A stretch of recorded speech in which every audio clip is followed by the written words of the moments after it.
Hey everybody, it's David again with Mojo, and I'm really excited to show off this cool little feature we slid into both of our Mojo on the Go apps, both for iOS and Android. Now, this new feature is designed only to work on tablets. You'll understand why in a moment. But what this new feature is an easy way for you to collect contact information, leads, while out on the go. Let's say you have an open house and you set out your iPad maybe on the granite countertop, and as folks are rolling through your open house, you're qualifying them, you're collecting some data on them mentally, you figure out that, hey, that's a qualified lead, whether it's a buyer, seller, referral, whatever, and what next? Well, you got to get them into your database. So how do we do that without really putting a lot of burden on that contact? Well, what we've come up with at Mojo is a new contact capture screen for our Mojo on the Go app. And let's take a look at what this looks like. We're going to build it from the ground up. And again, this is available for both iOS and Android starting today. So the first thing I'm going to do, obviously I'm logged into my app, so I'm going to click on the side menu bar. Right now I'm located at home, and I'm going to want to go to settings. Now I'm streaming this from my iPad to my MacBook Pro using Air Server, and sometimes it slows down. I just want to give you guys a warning. So now that I'm here on my lead capture form page, I don't have any, right? This is a brand new development account. So I'm going to go ahead and click on Add Form. Once I do that, I've got some decisions to make. What am I going to call the form? Am I going to give it a logo? Where is that data going to go into once someone hits submit? What calling list? What group? What source am I going to give it? William Street Open House or whatever. And there's some other options we're going to talk about. First, let's give it a name. We're going to call it Open House, because I'm going to use this, generally speaking, for all my open houses. All right, we've got that out of the way. What's next? I got to add a logo. Wouldn't you know it, I've got a Mojo logo here. Going to my camera roll, I photoshopped in a logo using Photoshop, and I've got it to the correct dimensions, which the app told me what those were. I figure what they are now, but it shows there in the placeholder. Now, where is this going to go? Let's take a look at where we want it to go. Forget all this junk. I'm going to click plus, and I'm going to add a group, and we're going to call it Open House.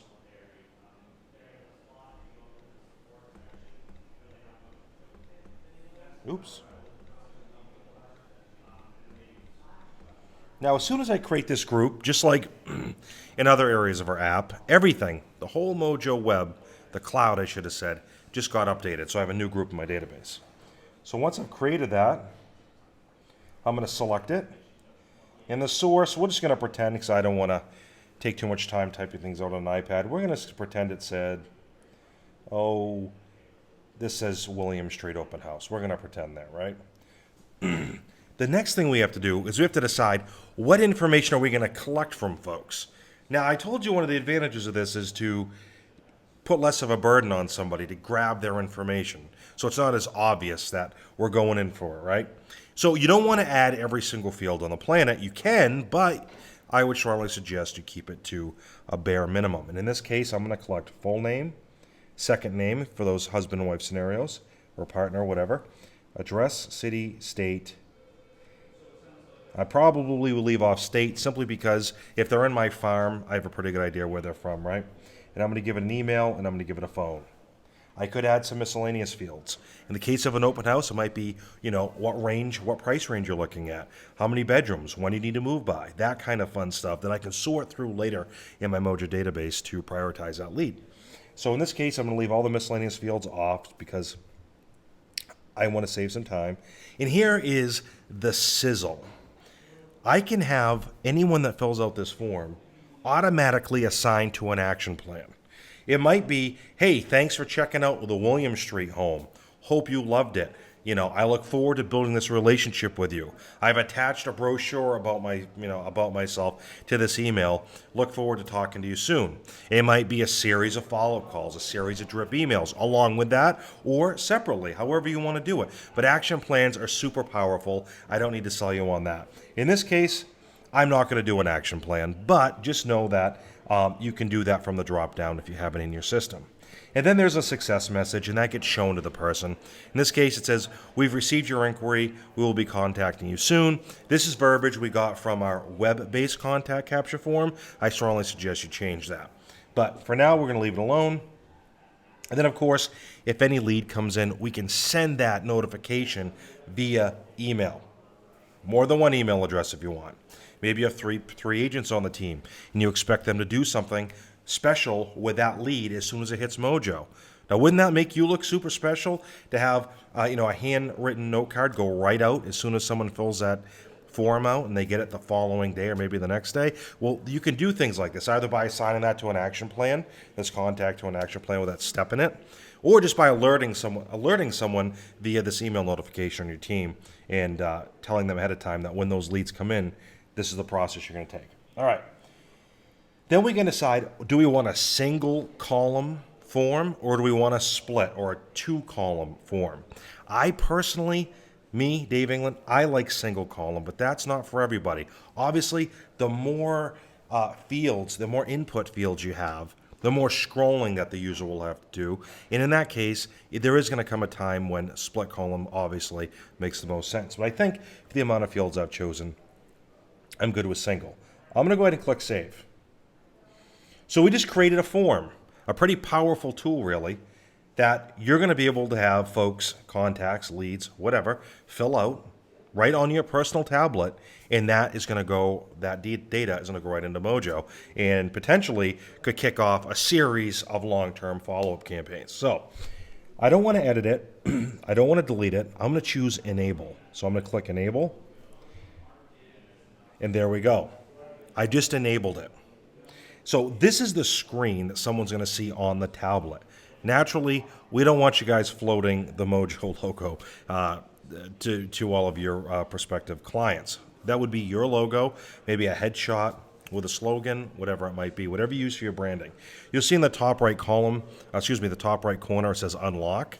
We don't want people navigating through your iPad or through your Mojo account, so we lock the Mojo on the go down tight. If you want to unlock it, you have to click that and enter your Mojo password. Otherwise, a public, they can't get in. It's a super easy to operate feature. So all I have to do now is I just need to go through and fill things out. I'm going to keep things super short, because I know you guys probably don't have the attention span to walk through it, if you're anything like me. I'm going to put in my beautiful wife's name, Jody, and I'm just going to put in some random 23. Whatever. Hope. City. My email address is no@email.com.